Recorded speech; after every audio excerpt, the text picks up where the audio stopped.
બગદાણા બાદ રાજનીતિને લઈને સૌથી મોટા સમાચાર બહાર આવ્યા છે। અમરેલીની ચાંવડ તાલુકા પંચાયત બેઠક પર ઉમેદવાર તરીકે લોક સાહિત્યકાર માયાભાઈ આહિરના દીકરીની એન્ટ્રી થઈ છે। ચાંવડ તાલુકા પંચાયત બેઠક પર ભાજપના ઉમેદવાર તરીકે સોનલબેન ડેરે ઉમેદવારી પત્ર ભર્યું છે। જિલ્લા ભાજપ આગેવાન જીતુ ડેરના પુત્રવધુ સોનલબેન ડેર છે। ગત ટર્મમાં જીતુ ડેરના પત્ની જિલ્લા પંચાયત સદસ્ય તરીકે ચૂંટાયા હતા।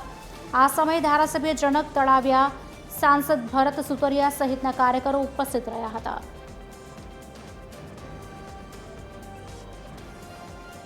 આજે ઘાટી તાલુકાની અંદર ઘાટી તાલુકાની તમામે તમામ 16 સીટના તમામ ઉમેદવારોના ફોર્મ આજે અમે રજૂ કર્યા છે અને સાથે સાથે જિલ્લા પંચાયતની 3 સીટના પણ ફોર્મ અમે આજે રજૂ કર્યા છે। અને આ અમરેલી જિલ્લાની અંદર જે રીતે વિકાસના કામો થયા છે એ સાથે હું સંપૂર્ણ વિશ્વાસ સાથે કહું છું કે અમે આ તમામ સીટ બાબરા તાલુકો હોય કે લાઠી તાલુકો હોય તમામ અમારા ઉમેદવારો જંગી બહુમતીથી જીતી જવાના છે એવો સંપૂર્ણપણે મને વિશ્વાસ છે।